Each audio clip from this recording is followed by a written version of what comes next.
때문에 여기까지 온 과정에 희생양이 필요한 거예요. 왜 저들이 잘못해서 내가 여기까지 오게 됐다. 이제 그런 맥락을 이제 그래서 지금에야 왜냐하면 그 전까지는 그 문고리 변호사들이 심기 관리를 가장 잘했던 거죠. 그분들이 변론을 잘한 게 아니라 심기 관리를 잘해서 대통령 뜻에 맞게 얘기를 만들어줘서 맞춰줬기 때문에 옆에 있을 수 있었는데 그들 때문에 지금 여기까지 이르렀고. 그리고 이제 의미 있는 지적이시네요. 역시 시사인 고지였습니다. 그래서 제가 조금 덧붙이자면 유영하 변호사라는 분의 역할에 좀 주목을 하셔야 될 것 같은데요. 지금 유영하 변호사는 헌법재판소 대리인단에 포함되지 않았었거든요. 그렇죠. 네, 계속 형사사건을 맡고 있는 거였고 처음에 변론 차원에서 했던 얘기가 뭐냐면 여성으로서의 사생활을 존중해줘야 된다 이런 얘기를 했었거든요. 그러니까 같은 변호사의 입장에서 볼 때 과연 형사사건 변호인단의 변론 전략이 무엇이었는가가 저는 계속 이게 의문입니다. 그러니까, 전략이 뭐였었냐? 그러니까 헌법재판소도 물론 우왕좌왕하는 모습을 보이긴 했지만 변호사가 여러 명 있을 때는 말입니다. 변호사가 여러 명 있을 때는 각자의 역할 분담이 있어야 되거든요. 그래야지 그 당사자를 위한 효율적인 변론이 됩니다. 당연히 그렇지 않겠습니까? 그 여러 사람들이 똑같은 얘기만 반복해서도 안 되고 또 각 전문 분야에서 기여를 해줘야 되는 것인데 지금 우리 고 기자님 말씀하신 것처럼 만나러 가서 직접 얘기하는 변호사는 딱 한정돼 있었어요. 한 명 아니면 두 명이고. 그렇죠. 그중에 지금도 이제 유영하 변호사가 계속 접견도 하고 뭘 하고 있다고 그랬는데 이분이 지금 시청자분들께서 유영하 변호사라는 이름을 검색을 해보시면 제일 먼저 등장하는 게 그 BBK 사건 때하고 관련이 있거든요. 그러니까 당내 경선을 할 때. 김경준 만나러 미국에 몰래 갔다 왔던 그렇습니다. 변호사. 이명박 씨하고 당내 경선을 할 적에 그 김경준 씨를 설득하러 미국에 가서 돌아와가지고 말하자면 이명박한테 불리한 증언을 해달라 이런 걸 하러 만나러 간 사람이 유영하 변호사잖아요. 그러니까 혹은 들어오지 못하게 하든지. 그렇게 하든지. 그러니까 결국은 그때도 어떤 정치적으로 그러니까 사건을 정치적으로 몰아가서 정치적 이득을 얻기 위한 그런 역할을 하는 데 있어서 당시에 박근혜 대표 내지는 후보하고 긴밀한 연락을 갖고 있었던 것이고 지금도 보면은 변론을 하는 데 있어서 어떤 법리적인 다툼이나 증거 싸움을 하는 것이 아니고 어떤 정치적인 의미를 자꾸 부여하면서 정치적인 내용으로 가려고 한다고 그런단 말입니다. 근데 그 부분을 피의자 스스로 판단을 해서 그렇게 계속 해보니까 내가 계속 불리해지더라. 그러니까 그렇게 그만하시라. 내지는 변호인을 바꾸는 상황도 생각을 해봐야 되는데 지금까지는 보면은 유영하 변호사에 대한 신임을 거두고 있는 것 같지 않아요. 그러니까 변호인을 한다고 하더라도 뭐 추가로 선임을 하거나 아니면 헌법재판 그 대리인을 했던 분들을 좀 그 중에서 일부를 뭐 교체한다거나 이런 생각을 하고 있는 것 같은데 그러니까 오죽하면 바깥에서 보던 동생인 박지만 씨가 변호인을 좀 바꿔야 될 것 같다. 그러니까 그런 얘기들을 있어요. 먼저 하잖아요. 그러니까 객관적으로 볼 때 지금 실질적인 법리적인 어떤 도움은 받지 못하고 제가 보기에는 변호인들의 어떤 정치적인 입장이나 또 자기 장래에 대한 어떤 전략에 의해서 좀 냉정하게 말하자면 이분이 좀 이용당하는 측면도 있다. 그런 부분까지도 피해자로서 좀 고민을 해봐야 될 텐데 그러지를 못하고 있는 게 지금 박근혜 씨의 비극이라고 저는 생각합니다. 알겠습니다. 허정무 비서관님, 그러니까 지금 이제 두 분들 얘기를 이렇게 전체적으로 보면은 큰 축이 이제 두 개가 있는 거예요. 그 박근혜 전 대통령의 대변인이 유영하를 중심으로 한 이제 뭐 아까 변상시라고 표현했는데 변호인 십상시를 줄여서 이제 변상시라고 그런 것 같아요. 유영하를 중심으로 해서 박근혜 대통령의 심기 변론을 잘하는 이런 변호사 축이 있고, 그다음 다른 한쪽에서 최재경 등을 중심으로 한 이건 법리 싸움을 해야 된다. 그렇죠. 축이 있었는데 계속 이제 이쪽에 그 딜이 밟힌 거거든요. 그 계속 유영하 주장만 듣고 있었던 거란 말이에요. 그렇죠. 특검에 조사 나가야 된다. 헌재 재판관에 가서 출석해서 얘기해야 된다. 그런데 최재경이 3월 10일 이후에 이제 보도된 바에 따르면 합류하지 않은 것은 유영하가 너무 좌지우지하고 있기 때문에 들어가봐야 얘기 안 먹힌다. 이런 보도들이 나오고 있거든요. 그렇습니다. 그 보도도 뭐 굉장히 합리적인 그 보도라고 생각을 하는데 사실은 이제 최재경 민정수석이 관둘 때 상으로 다시 한번 돌아가 보면은 유영하 변호사를 갑자기 박근혜 전 대통령이 불러들였어요. 그리고 어쨌든 그 이 형사 이제 특수본 1기죠. 그 조사에 대응하는 변호사로 지정을 한 거죠. 그러고 나서 이제 뭐 아까 변호사님 말씀처럼 뭐 여성으로의 사생활 이야기도 했지만은 더 중요한 이야기 하나를 뭘 했는가 하면은 조작과 거짓으로 쌓아 올린 사상 누각이다 이 말을 했어요. 검찰 수사를. 그러고 난 다음에 어쨌든 최재경 민정수석이 관둔다는 이야기가 나오기 시작했죠. 그때 이제 세간의 추측은 그런 거였습니다. 최재경 민정수석은 검찰 내에서 굉장히 신망도 높고 어쨌든 지검장도 했고 어쨌든 뭐 자존심도 강한 그리고 박근혜 정권의 뒷설거지를 하려고 어렵게 들어온 사람인데 유영아 수준의 변호사한테 이렇게 지휘를 받는 모습은 이게 견딜 수 없는 모욕이 아닌가. 예. 그리고 방금 말씀하셨듯이 유영아 전 변호사는 어쨌든 그런 정치투쟁 일종의 그런 모습을 가지고 예. 또 최재경 민정수석 라인은 어쨌든 이제 검찰을 잘 아는 사람으로서 법리나 또 일부는 시인하고 일부는 방어하는 이런 전략인데 그 대충돌 그런 두 가지 측면에서 최재경 라인이 도대체 견딜 수 없었던 게 아닌가 하는 그런 게 지금까지도 계속되고 있는 것으로 그렇게 세간에서는 느끼고 있습니다. 그렇게 평가가 되는 거죠. 예. 세간에 느끼는 건 여기서 전하지 마세요. 본인의 그 정확한 판단을 저도 얘기해 세간의 주죠. 한 명입니다. 세간의 한 명이. 그런데 그러면 지금 이제 최 변호사님 작전을 바꾸거나 흐름을 틀으려고 하면 예를 들어 박지만 동생의 얘기대로 이거 도대체 객관적으로 보이는 거 아니야? 박지만 입장에서는 이거 변호인 전략 실패한 거 아니냐? 그런데 유영아만 계속 지금 접견을 가고 있단 말이에요. 이걸 확대하거나 방향을 바꿀 수 있을까요? 그러니까요. 그 과정에서 하여튼 당사자인 피의자 본인의 의사가 중요한 것인데, 그러니까 동생도 가서 뭐 이제 그 서양희 변호사, 그 부인인 서양희 변호사가 가서 접견을 했다는 거잖아요. 아마 그 동안에 쭉 접견을 안 하고 있다가 지금 가서 만난 이유는 이제 박지만 씨 의견을 좀 전달하고 서양희 변호사가 자기 중심으로 좀 변론단을 꾸려보겠다 그런 의견을 아마 제시했을 것 같아요. 근데 그거를 본인이 받아들여야지 그게 가능한 것이지. 본인이 싫다는데 바깥에서 강제로 그냥 이 사람들이랑 그냥 하라고 이렇게 할 수 있는 사람들이 지금 없잖아요. 그리고 그런 얘기를 하면은 또 오히려 레이저를 맞았을 가능성이 있기 때문에 하여튼 본인이 처음부터 자꾸 무덤을 파고 들어가고 지금 상황에서도 누가 좀 꺼내주려고 해도 자꾸 그걸 뿌리치는 이런 상황이 계속되고 있는 거 아닌가 싶어요. 그러니까 거기 들어갔으면 좀 현실을 이제 인정을 해야 되는데 답답하네. 그 빵 선배로서 가서 얘기해주고 싶기도 하고. 네? 왜냐하면 일단 징역에 들어가면 징역 표현 중에 감옥 표현 중에 꽂힌다는 표현이 있어요. 그 변호인 접견 가서 많이 느껴보셨잖아요. 감옥 안에 사는 사람들 정보가 제한되어 있기 때문에 이거 아닌가 이렇게 의심하고 하게 되면 그 생각밖에 안 나는 거예요. 그렇죠.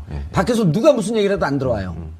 그리고 자기 유리한 쪽만 자꾸 보려고 하기 때문에 뭐 최근에 나왔던 감옥에 있을 때 불리한 쪽으로 자꾸만 보여요. 이게 나한테 그거 꽂혀갖고 그 생각만 계속하면 교도관들이 그걸 설득하는 게 그렇게 힘이 드는데 박근혜 대통령 스타일로 제가 보면은 이건 더욱더 유영아 변호사를 찰떡같이 신봉할 위험성이 더 높다. 이렇게 보여요. 그럴 수 있겠죠.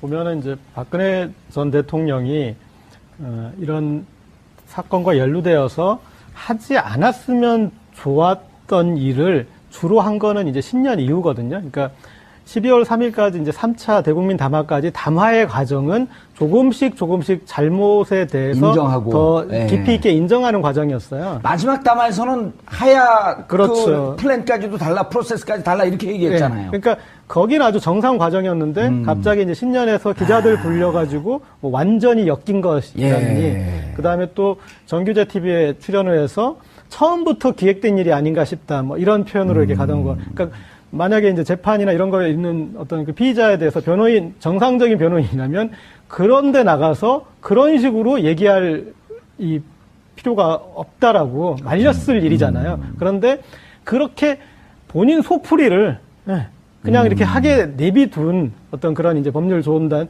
그들이 이렇게 검찰 조사는 응하지도 않으면서 여론이 이제 그러니까 여론전으로 풀려고 했던 것들, 이제 그런 것들을 이렇게 진행했던 것에 대해서 이제 문제 제기가 좀 본격적으로 나오는 것 같고, 그리고 이제서야 이제 사람이 좀 이렇게 고립되거나 감옥이나 군대 가 보면은 그래도 이제 드디어 피가 물보다 진하다라는 생각을 좀 하게 되지 않습니까? 그러니까 드디어 이제 박지만 서양희 부부가 좀 역할이 나오면서 그러다 보면은 가장 지금까지 문고리에 있었던 사람과의 충돌이 불가피할 수밖에 없고 그래서 지금 이제 유영아 변호인에 대해서 박근혜 전 대통령 입장에서는 늘 이 유체 이탈을 하시는 분이기 때문에 여기까지 온 과정에 희생양이 필요한 거예요.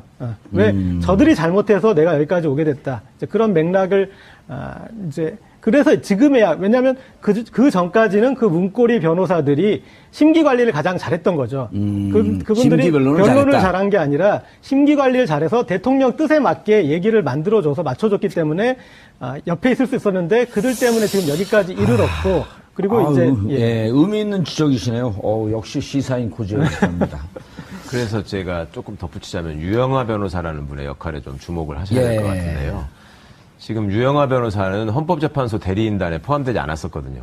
그렇죠. 네, 계속 형사사건을 맡고 있는 거였고 처음에 변론 차원에서 했던 얘기가 뭐냐면 여성으로서의 사생활을 존중해줘야 된다 이런 얘기를 했었거든요. 그러니까 같은 변호사의 입장에서 볼 때 과연 형사사건 변호인단의 변론 전략이 무엇이었는가가 저는 계속 이게 의문입니다. 그러니까, 전략이 뭐였었냐? 그러니까 헌법재판소도 물론 우왕좌왕하는 모습을 보이긴 했지만 변호사가 여러 명 있을 때는 말입니다. 변호사가 여러 명 있을 때는 각자의 역할 분담이 있어야 되거든요. 그래야지 그 당사자를 위한 효율적인 변론이 됩니다. 당연히 그렇지 않겠습니까? 그 여러 사람들이 똑같은 얘기만 반복해서도 안 되고 또 각 전문 분야에서 기여를 해줘야 되는 것인데 지금 우리 고 기자님 말씀하신 것처럼 만나러 가서 직접 얘기하는 변호사는 딱 한정돼 있었어요. 한 명 아니면 두 명이고. 그렇죠. 그중에 지금도 이제 유영하 변호사가 계속 접견도 하고 뭘 하고 있다고 그랬는데 이분이 지금 시청자분들께서 유영하 변호사라는 이름을 검색을 해보시면 제일 먼저 등장하는 게 그 BBK 사건 때하고 관련이 있거든요. 그러니까 당내 경선을 할 때. 김경준 만나러 미국에 몰래 갔다 왔던 그렇습니다. 변호사. 이명박 씨하고 당내 경선을 할 적에 그 김경준 씨를 설득하러 미국에 가서 돌아와가지고 말하자면 이명박한테 불리한 증언을 해달라 이런 걸 하러 만나러 간 사람이 유영하 변호사잖아요. 그러니까 혹은 들어오지 못하게 하든지. 그렇게 하든지. 그러니까 결국은 그때도 어떤 정치적으로 그러니까 사건을 정치적으로 몰아가서 정치적 이득을 얻기 위한 그런 역할을 하는 데 있어서 당시에 박근혜 대표 내지는 후보하고 긴밀한 연락을 갖고 있었던 것이고 지금도 보면은 변론을 하는 데 있어서 어떤 법리적인 다툼이나 증거 싸움을 하는 것이 아니고 어떤 정치적인 의미를 자꾸 부여하면서 정치적인 내용으로 가려고 한다고 그런단 말입니다. 근데 그 부분을 피의자 스스로 판단을 해서 그렇게 계속 해보니까 내가 계속 불리해지더라. 그러니까 그렇게 그만하시라. 내지는 변호인을 바꾸는 상황도 생각을 해봐야 되는데 지금까지는 보면은 유영하 변호사에 대한 신임을 거두고 있는 것 같지 않아요. 그러니까 변호인을 한다고 하더라도 뭐 추가로 선임을 하거나 아니면 헌법재판 그 대리인을 했던 분들을 좀 그 중에서 일부를 뭐 교체한다거나 이런 생각을 하고 있는 것 같은데 그러니까 오죽하면 바깥에서 보던 동생인 박지만 씨가 변호인을 좀 바꿔야 될 것 같다. 그러니까 그런 얘기들을 있어요. 먼저 하잖아요. 그러니까 객관적으로 볼 때 지금 실질적인 법리적인 어떤 도움은 받지 못하고 제가 보기에는 변호인들의 어떤 정치적인 입장이나 또 자기 장래에 대한 어떤 전략에 의해서 좀 냉정하게 말하자면 이분이 좀 이용당하는 측면도 있다. 그런 부분까지도 피의자로서 좀 고민을 해봐야 될 텐데 그러지를 못하고 있는 게 지금 박근혜 씨의 비극이라고 저는 생각합니다. 알겠습니다. 허성문 비서관님, 그러니까 지금 이제 두 분들 얘기를 이렇게 전체적으로 보면은 큰 축이 이제 두 개가 있는 거예요. 그 박근혜 전 대통령의 대변인이 유영하를 중심으로 한 이제 뭐 아까 변상시라고 표현했는데 변호인 십상시를 줄여서 이제 변상시라고 그런 것 같아요. 유영하를 중심으로 해서 박근혜 대통령의 심기 변론을 잘하는 이런 변호사 축이 있고, 그다음 다른 한쪽에서 최재경 등을 중심으로 한 이건 법리 싸움을 해야 된다. 그렇죠. 축이 있었는데 계속 이제 이쪽에 그 딜이 밟힌 거거든요. 그 계속 유영하 주장만 듣고 있었던 거란 말이에요. 그렇죠. 특검에 조사 나가야 된다. 헌재 재판관에 가서 출석해서 얘기해야 된다. 그런데 최재경이 3월 10일 이후에 이제 보도된 바에 따르면 합류하지 않은 것은 유영하가 너무 좌지우지하고 있기 때문에 들어가봐야 얘기 안 먹힌다. 이런 보도들이 나오고 있거든요. 그렇습니다. 그 보도도 뭐 굉장히 합리적인 그 보도라고 생각을 하는데 사실은 이제 최재경 민정수석이 간둘 때 상으로 다시 한번 돌아가 보면은 유영하 변호사를 갑자기 박근혜 전 대통령이 불러들였어요. 그리고 어쨌든 그 이 형사 이제 특수본 1기죠. 그 조사에 대응하는 변호사로 지정을 한 거죠. 그리고 나서 이제 뭐 아까 변호사님 말씀처럼 뭐 여성으로의 사생활 이야기도 했지만은 더 중요한 이야기 하나를 뭘 했는가 하면은 조작과 거짓으로 쌓아 올린 사상 누각이다 이 말을 했어요. 검찰 수사를. 그러고 난 다음에 어쨌든 최재경 민정수석이 간둔다는 이야기가 나오기 시작했죠. 그때 이제 세간의 추측은 그런 거였습니다. 최재경 민정수석은 검찰 내에서 굉장히 신망도 높고 어쨌든 지검장도 했고 어쨌든 뭐 자존심도 강한 그리고 박근혜 정권의 뒷설거지를 하려고 어렵게 들어온 사람인데 유영아 수준의 변호사한테 이렇게 지휘를 받는 모습은 이게 견딜 수 없는 모욕이 아닌가. 예. 그리고 방금 말씀하셨듯이 유영아 전 변호사는 어쨌든 그런 정치투쟁 일종의 그런 모습을 가지고 예. 또 최재경 민정수석 라인은 어쨌든 이제 검찰을 잘 아는 사람으로서 법리나 또 일부는 시인하고 일부는 방어하는 이런 전략인데 그 대충돌 그런 두 가지 측면에서 최재경 라인이 도대체 견딜 수 없었던 게 아닌가 하는 그런 게 지금까지도 계속되고 있는 것으로 그렇게 세간에서는 느끼고 있습니다. 그렇게 평가가 되는 거죠. 예. 세간에 느끼는 건 여기서 전하지 마세요. 본인의 그 정확한 판단을 저도 얘기해 세간의 줘야죠. 한 명입니다. 세간의 한 명이. 그런데 그러면 지금 이제 최 변호사님 작전을 바꾸거나 흐름을 틀으려고 하면 예를 들어 박지만 동생의 얘기대로 이거 도대체 객관적으로 보이는 거 아니야? 박지만 입장에서는 이거 변호인 전략 실패한 거 아니냐? 그런데 유영아만 계속 지금 접견을 가고 있단 말이에요. 네. 이걸 확대하거나 방향을 바꿀 수 있을까요? 그러니까요. 그 과정에서 하여튼 당사자인 피의자 본인의 의사가 중요한 것인데, 그러니까 동생도 가서 뭐 이제 그 서양희 변호사, 그 부인인 서양희 변호사가 아니에요. 가서 접견을 했다는 거잖아요. 아마 그 동안에 쭉 접견을 안 하고 있다가 지금 가서 만난 이유는 이제 박지만 씨 의견을 좀 전달하고 서양희 변호사가 자기 중심으로 좀 변론단을 꾸려보겠다. 그런 의견을 아마 제시했을 것 같아요. 근데 그거를 본인이 받아들여야지 그게 가능한 것이지.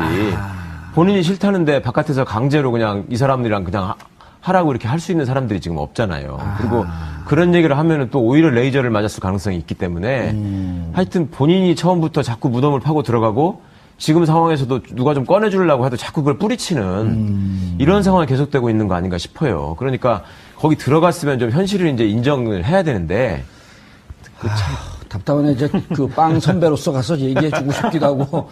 네? 왜냐하면 일단 징역에 들어가면 징역 표현 중에 감옥 표현 중에 꽂힌다는 표현이 있어요. 그 변호인 접견 가서 많이 느껴보셨잖아요. 감옥 안에 사는 사람들 정보가 제한되어 있기 때문에 이거 아닌가 이렇게 의심하고 하게 되면 그 생각밖에 안 나는 거예요. 그렇죠. 밖에서 누가 무슨 얘기를 해도 안 들어와요. 그리고 자기 유리한 쪽만 자꾸 보려고 하기 때문에 뭐 최근에 나왔던 감옥에 있을 때 불리한 쪽으로 자꾸만 보여요. 이게 나한테 그거 꽂혀갖고 그 생각만 계속 하면 교도관들이 그걸 설득하는 게 그렇게 힘이 드는데 박근혜 대통령 스타일로 제가 보면은 이건 더욱더 유영아 변호사를 찰떡같이 신봉할 위험성이 더 높다. 이렇게 보여요. 그럴 수 있겠죠. 보면은 이제 박근혜 전 대통령이 이런 사건과 연루되어서 하지 않았으면 좋았던 일을 주로 한 거는 이제 신년 이후거든요. 그러니까 12월 3일까지 이제 3차 대국민 담화까지 담화의 과정은 조금씩 잘못에 대해서 인정하고, 더 깊이 있게 인정하는 과정이었어요. 마지막 담화에서는 하야 그렇죠. 그 플랜까지도 달라, 프로세스까지 달라 이렇게 얘기했잖아요. 그러니까 거기는 아주 정상 과정이었는데 갑자기 이제 신년에서 기자들 불려가지고 뭐 완전히 엮인 것이라니. 그다음에 또 정규제 TV에 출연을 해서 처음부터 기획된 일이 아닌가 싶다. 뭐 이런 표현으로 이렇게 가던 거. 그러니까 만약에 이제 재판이나 이런 거에 있는 어떤 그 피의자에 대해서 정상적인 변호인이라면 그런데 나가서 그런 식으로 얘기할 이 필요가 없다라고 말렸을 일이잖아요. 그런데 그렇게 본인 속풀이를 그냥 이렇게 하게 내비둔 어떤 그런 이제 법률 조언단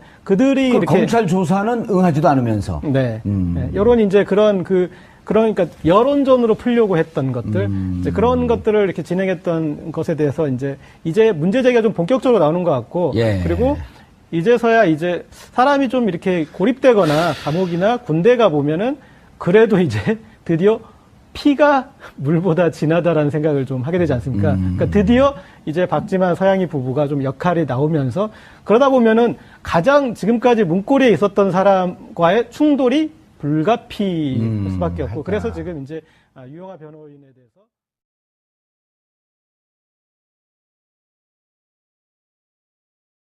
그러니까 동생도 가서 뭐 이제 그 서양희 변호사, 그 부인인 서양희 변호사가 아니에요. 가서 접견을 했다는 거잖아요.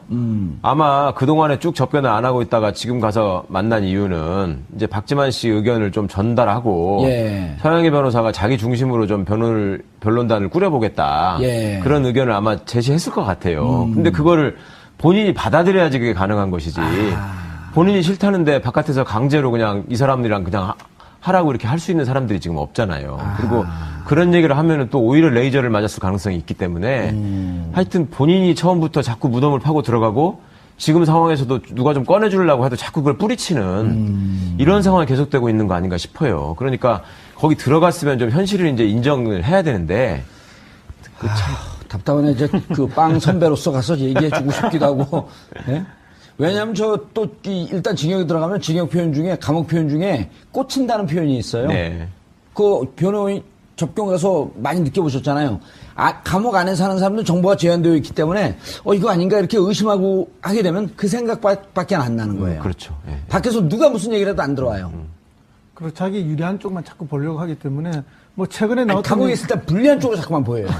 이게 나한테 그 꽂혀갖고 그 생각만 계속 하면 교도관들이 그걸 설득하는 게 그렇게 힘이 드는데 박근혜 대통령 스타일로 제가 보면은 이건 더욱더 유영하 변호사를 찰떡같이 신봉할 위험성이 더 높다. 이렇게 보여요. 그럴 수 있겠죠. 예.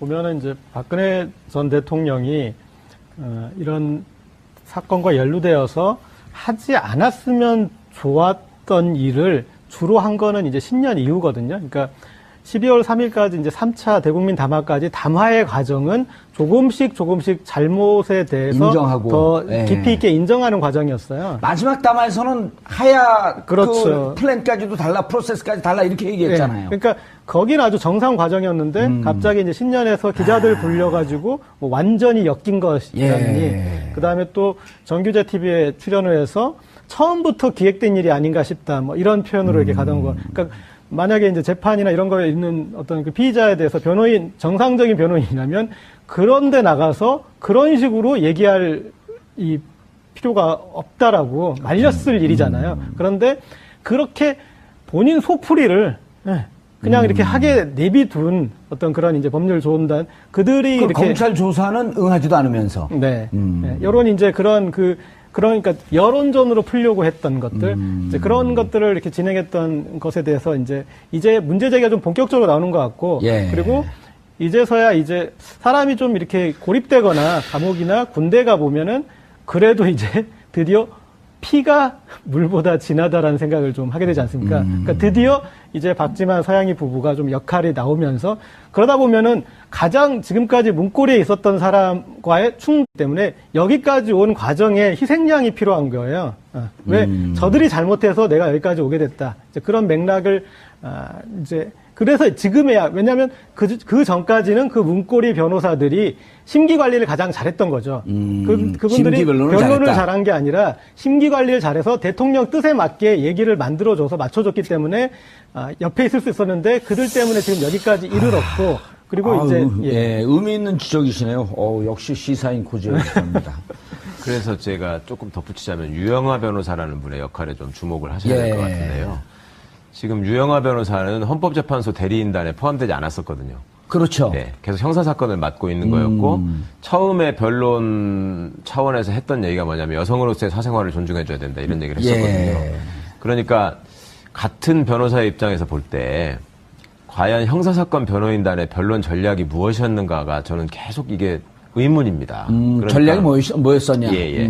그러니까 헌법재판소도 물론 우왕좌왕하는 모습을 보이긴 했지만 변호사가 여러 명 있을 때는 말입니다. 변호사가 여러 명 있을 때는 각자의 역할 분담이 있어야 되거든요. 그래야지 그 당사자를 위한 효율적인 변론이 됩니다. 당연히 그렇지 않겠습니까? 그 여러 사람들이 똑같은 얘기만 반복해서도 안 되고 또 각 전문 분야에서 기여를 해줘야 되는 것인데 지금 우리 고 기자님 말씀하신 것처럼 만나러 가서 직접 얘기하는 변호사는 딱 한정돼 있었어요. 한 명 아니면 두 명이고. 그렇죠. 그중에 지금도 이제 유영하 변호사가 계속 접견도 하고 뭘 하고 있다고 그랬는데 이분이 지금 시청자분들께서 유영하 변호사라는 이름을 검색을 해보시면 제일 먼저 등장하는 게 그 BBK 사건 때 관련이 있거든요. 그러니까 당내 경선을 할 때. 김경준 만나러 미국에 몰래 갔다 왔던 그렇습니다. 변호사. 이명박 씨하고 당내 경선을 할 적에 그 김경준 씨를 설득하러 미국에 가서 돌아와가지고 말하자면 이명박한테 불리한 증언을 해달라. 이런 걸 하러 만나러 간 사람이 유영하 변호사잖아요. 그러니까 혹은 들어오지 못하게 하든지. 그렇게 하든지. 그러니까 결국은 그때도 어떤 정치적으로 그러니까 사건을 정치적으로 몰아가서 정치적 이득을 얻기 위한 그런 역할을 하는 데 있어서 당시에 박근혜 대표 내지는 후보하고 긴밀한 연락을 갖고 있었던 것이고 예. 지금도 보면은 변론을 하는 데 있어서 어떤 법리적인 다툼이나 증거 싸움을 하는 것이 아니고 어떤 정치적인 의미를 자꾸 부여하면서 정치적인 내용으로 가려고 한다고 그런단 말입니다. 예. 근데 그 부분을 피의자 스스로 판단을 해서 아 그렇게 계속 해보니까 내가 계속 불리해지더라. 그러니까 그렇게 그만하시라. 내지는 변호인을 바꾸는 상황도 생각을 해봐야 되는데 지금까지는 보면은 유영하 변호사에 대한 신임을 거두고 있는 것 같지 않아요. 그러니까 변호인을 한다고 하더라도 뭐 추가로 선임을 하거나 아니면 헌법재판 그 대리인을 했던 분들을 좀 그 중에서 일부를 뭐 교체한다거나 이런 생각을 하고 있는 것 같은데, 그러니까 오죽하면 바깥에서 보던 동생인 박지만 씨가 변호인을 좀 바꿔야 될 것 같다. 그러니까 그런 보도가 나오고 있어요. 예, 먼저 하잖아요. 그러니까 객관적으로 볼 때 지금 실질적인 법리적인 어떤 도움은 받지 못하고, 예. 제가 보기에는 변호인들의 어떤 정치적인 입장이나 또 자기 장래에 대한 어떤 전략, 객관적으로 볼 때 지금 실질적인 법리적인 어떤 도움은 받지 못하고, 예. 제가 보기에는 변호인들의 어떤 정치적인 입장이나 또 자기 장래에 대한 어떤 전략에 의해서 좀 냉정하게 말하자면 이분이 좀 이용당하는 측면도 있다. 예. 그런 부분까지도 피의자로서 좀 고민을 해봐야 될 텐데 그러지를 못하고 있는 게 지금 박근혜 씨의 비극이라고 저는 생각합니다. 예, 알겠습니다. 허정무 비서관님, 그러니까 지금 이제 두 분들 얘기를 이렇게 전체적으로 보면은 큰 축이 이제 두 개가 있는 거예요. 그 박근혜 전 대통령의 대변인이 유영하를 중심으로 한 이제 뭐 아까 변상시라고 표현했는데 변호인 십상시를 줄여서 이제 변상시라고 그런 것 같아요. 유영하를 중심으로 해서 박근혜 대통령의 심기 변론을 잘하는 이런 변호사 축이 있고, 그다음 다른 한쪽에서 최재경 등을 중심으로 한 이건 법리 싸움을 해야 된다. 그렇죠. 축이 있었는데 계속 이제 이쪽에 그 딜이 밟힌 거거든요. 그 계속 유영하 주장만 듣고 있었던 거란 말이에요. 그렇죠. 특검에 조사 나가야 된다. 헌재 재판관에 가서 출석해서 얘기해야 된다. 그런데 최재경이 3월 10일 이후에 이제 보도된 바에 따르면 합류하지 않은 것은 유영하가 너무 좌지우지하고 있기 때문에 들어가봐야 얘기 안 먹힌다. 이런 보도들이 나오고 있거든요. 그렇습니다. 그 보도도 뭐 굉장히 합리적인 그 보도라고 생각을 하는데 예. 사실은 이제 최재경 민정수석이 간둘 때 상으로 다시 한번 그렇죠. 돌아가 보면은 예. 유영하 변호사를 갑자기 박근혜 전 대통령이 불러들였어요. 예. 그리고 어쨌든 그 이 형사 이제 특수본 1기죠. 예. 그 조사에 대응하는 변호사로 지정을 한 거죠. 그리고 나서 이제 뭐 아까 변호사님 말씀처럼 뭐 여성으로 사생활 이야기도 했지만은 더 중요한 이야기 하나를 뭘 했는가 하면은 조작과 거짓으로 쌓아 올린 사상 누각이다 이 말을 했어요. 검찰 수사를. 그러고 난 다음에 어쨌든 최재경 민정수석이 간둔다는 이야기가 나오기 시작했죠. 그때 이제 세간의 추측은 그런 거였습니다. 아, 최재경 민정수석은 검찰 내에서 굉장히 신망도 높고 어쨌든 지검장도 했고 어쨌든 뭐 자존심도 강한 그리고 박근혜 정권의 뒷설거지를 하려고 어렵게 들어온 사람인데 유영하 수준의 변호사한테 이렇게 지휘를 받는 모습은 이게 견딜 수 없는 모욕이 아닌가. 예. 그리고 방금 말씀하셨듯이 유영하 전 변호사는 어쨌든 그런 정치투쟁 일종의 그런 모습을 가지고 예. 또 최재경 민정수석 라인은 어쨌든 이제 검찰을 잘 아는 사람으로서 법리나 또 일부는 시인하고 일부는 방어하는 이런 전략인데 그 대충돌 그런 두 가지 측면에서 최재경 라인이 도대체 견딜 수 없었던 게 아닌가 하는 그런 게 지금까지도 계속되고 있는 것으로 그렇게 세간에서는 예. 느끼고 있습니다. 그렇게 평가가 되는 거죠. 예. 세간에 느끼는 건 여기서 전하지 마세요. 본인의 그 정확한 판단을 저도 얘기해 세간의 줘야죠. 한 명입니다. 세간 한 명이. 그런데 그러면 지금 이제 최 변호사님 작전을 바꾸거나 예. 흐름을 틀으려고 하면 예를 들어 박지만 동생의 얘기대로 이거 도대체 객관적으로 보이는 거 아니야? 박지만 입장에서는 이거 변호인 전략 실패한 거 아니냐? 그런데 유영하만 계속 전략에 의해서 좀 냉정하게 말하자면 이분이 좀 이용당하는 측면도 있다. 예. 그런 부분까지도 피의자로서 좀 고민을 해봐야 될 텐데 그러지를 못하고 있는 게 지금 박근혜 씨의 비극이라고 저는 생각합니다. 예, 알겠습니다.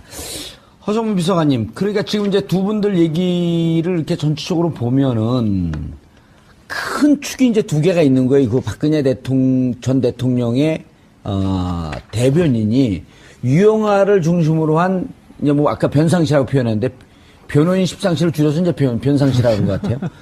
유영하를 중심으로 해서 박근혜 대통령의 심기 변론을 잘하는 이런 변호사 축이 있고, 그다음 다른 한쪽에서 최재경 등을 중심으로 한 이건 법리 싸움을 해야 된다. 그렇죠. 축이 있었는데 계속 이제 이쪽에 그 딜이 밟힌 거거든요. 그 계속 유영아 주장만 듣고 있었던 거란 말이에요. 그렇죠. 특검에 조사 나가야 된다. 헌재 재판관에 가서 출석해서 얘기해야 된다.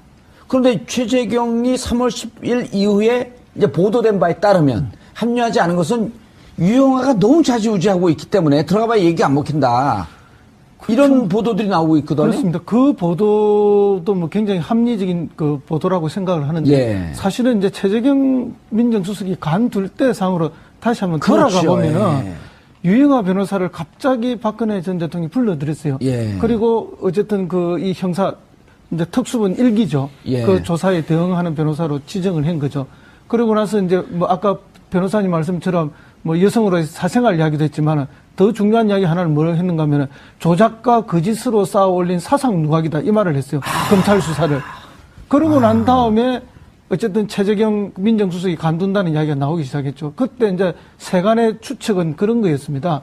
아, 최재경 민정수석은 검찰 내에서 굉장히 신망도 높고 어쨌든 지검장도 했고 어쨌든 뭐 자존심도 강한 그리고 박근혜 정권의 뒷설거지를 하려고 어렵게 들어온 사람인데 유영아 수준의 변호사한테 이렇게 지휘를 받는 모습은 이게 견딜 수 없는 모욕이 아닌가. 예. 그리고 방금 말씀하셨듯이 유영아 전 의원 변호사는 어쨌든 그런 정치투쟁 일종의 그런 모습을 가지고 예. 또 최재경 민정수석 라인은 어쨌든 이제 검찰을 잘 아는 사람으로서 법리나 또 일부는 시인하고 일부는 방어하는 이런 전략인데 그 대충돌 그런 두 가지 측면에서 최재경 라인이 도대체 견딜 수 없었던 게 아닌가 하는 그런 게 지금까지도 계속되고 있는 것으로 그렇게 세간에서는 느끼고 있습니다. 그렇게 평가가 되는 거죠. 예. 세간에 느끼는 건 여기서 전하지 마세요. 본인의 그 정확한 판단을 저도 얘기해 세간의 주십시오. 한 명입니다. 세간의 한 명이.